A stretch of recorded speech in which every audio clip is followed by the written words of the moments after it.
We've been getting reaction all morning long to that stunning testimony from former Attorney General Jody Wilson-Raybould, who says she was repeatedly asked by people within the PMO to interfere in the prosecution of SNC-Lavalin.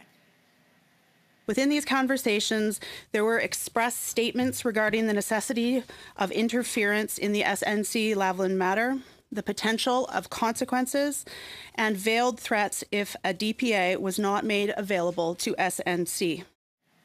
We're joined this morning by the Globe and Mail's Stephen Chase, who first helped to break this story. Stephen, what are you hearing, first of all, regarding developments in Ottawa this morning? I guess one of the big questions now is, will all these staff members, all these members of the Prime Minister's office, of the Privy Council office, of the Finance Department, will they be called to testify, to give their side of the story? And of course, the question, one of the big questions on everybody's mind is, does Jody Wilson-Raybould remain in the Liberal caucus?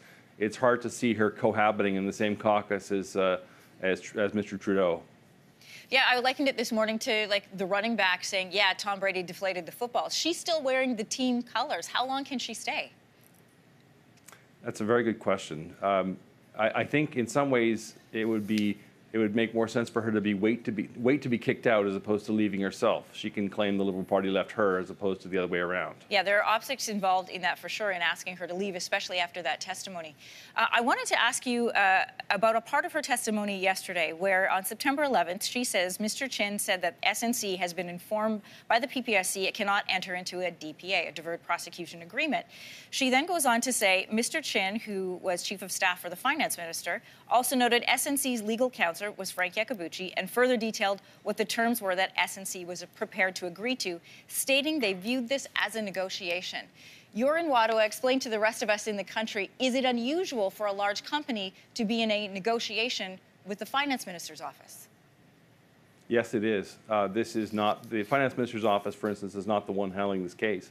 This is the Justice Department and the Public Prosecution Service, which is supposed to make the decision.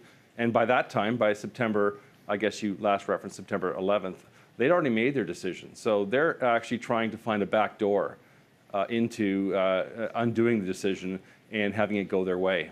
Will we be hearing from the Finance Minister?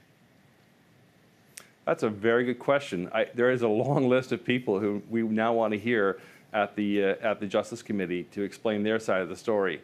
And one of the big questions today, among others, is will the Liberals agree during a break week next week, for instance, to convene the committee? Do you think they were surprised at the amount of notes that Jody Wilson-Raybould had taken? This was not just her memory, which she said was clear. She also had texts and emails and very clear, well-written, well-formed notes. Do you think they were expecting that much? I don't think they knew exactly what to expect. They'd already heard her speak to Cabinet, as she did last week, so they had a sense of what was coming. But no, I don't think they understood. This is a former Crown prosecutor. She knows how to keep track of things. And it was an extraordinary recounting, and it has, I think, knocked them back on their heels. Stephen Chase, thanks very much for joining us from Ottawa this morning. You're welcome.